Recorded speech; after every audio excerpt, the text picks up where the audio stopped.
Assalamualaikum. Ketika Anda berbuat baik, kalau ditanya untuk apa? Kenapa harus berbuat baik? Banyak yang mengatakan ketika saya berbuat baik, ya biar dapat pahala. Ada juga yang mengatakan berbuat baik agar kita dibagi orang genti. Semuanya benar, tapi mungkin belum benar. Karena yakinlah, sesuatu yang baik belum tentu akan direspon dengan baik pula. Tapi tidak harus sebuah kejahatan kita balas dengan kejahatan juga. Bisa jadi sebuah kejahatan harusnya kita balas dengan kebaikan. Lantas untuk apa berbuat baik? Pertanyaan ini mungkin akan sinkron ketika Anda ditanya. Allah kan tahu. Manakala kita di bumi akan membuat kerusakan, kita akan buat salah, dosa. Oh iya, bahkan Allah tahu kita akan matinya kapan, akan berbuat mosal kapan, tahu apapun yang akan terjadi next, tomorrow, Allah tahu. Ada jawaban untuk menjawab ini semuanya. Yang pertama adalah kita ambil analogi ketika kita punya anak, pasti kita juga akan tahu kalau anak ini akan merepotkan kita. Mungkin nakal, mungkin nah ini yang kadang-kadang zaman sekarang banyak sekali pejabat-pejabat ini yang jatuh karena anak yang pertama, yang keduanya karena istri, karena flexing. Tapi kenapa? Udah lahir di pateni wes gitu. Bukan begitu. Orang tua itu tahu, tetapi karena cintanya orang tua kepada anak melebihi semuanya, maka anak yang masih orok, yang masih merah, kemudian dibesarkan, diberi makan, diberi ASI, dipelihara sehingga besar. Dan benar saja, karena tidak ada anak yang tidak merepotkan orang tua, itu tidak ada. Pasti semuanya akan merepotkan orang tua. Tapi sekali lagi, karena besarnya cintanya kepada anak, maka orang tua melakukan segalanya. Bahkan mungkin bisa mengalahkan apapun. Bahkan mungkin cintanya kepada istri sudah turun ke anak. Maka mungkin kalau anak yang salah daripada istri lebih dibelai daripada istrinya, atau sebaliknya. Fenomena analogi yang kedua adalah apapun yang ada di dunia ini semuanya harus faktual. Kalau kita berbuat sesuatu, maka harus ada bukti. Di pengadilan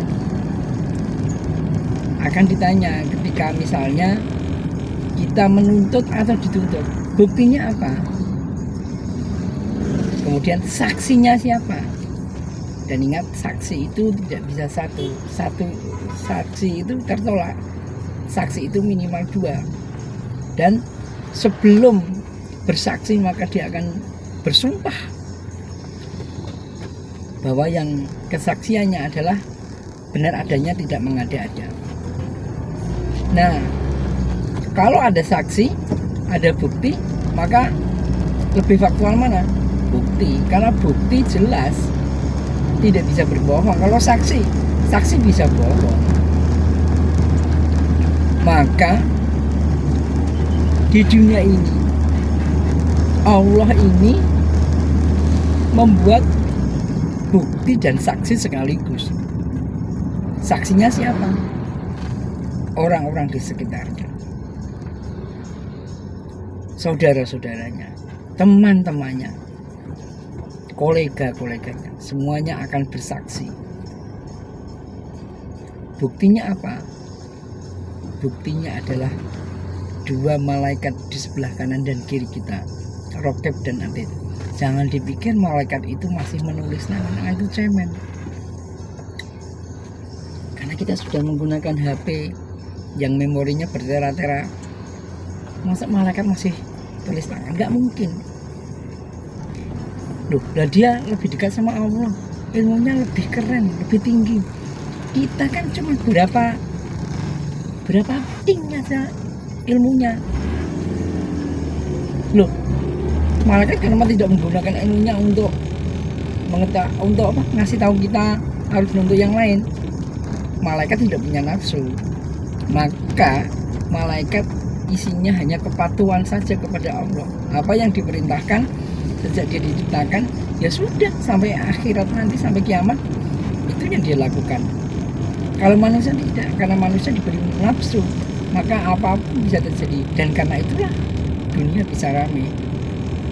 Bayangkan kalau malaikat dijadikan khalifah di muka bumi, tidak ada kemajuan apa, tidak ada gedung, tidak ada mobil, tidak ada, karena malaikat tidak butuh itu semuanya. Yang bisa melakukan adalah manusia.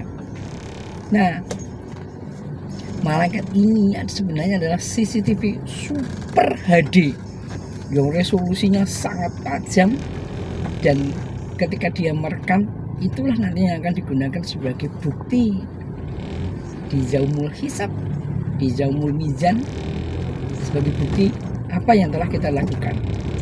Bahkan bukti-bukti pun sebagian kita buat sendiri, kita selfie, kita foto, kita simpan di mana. Nah, apa itu yang kita hasilkan, foto dan video itu semuanya nanti akan menjadi bukti.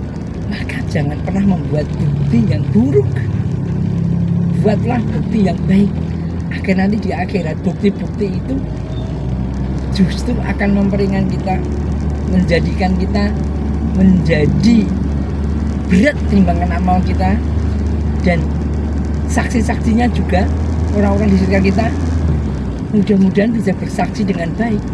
Maka bertemanlah orang yang bisa bersaksi nanti di akhirat untuk kita, yang saksi itu adalah memberatkan amal kita di akhirat.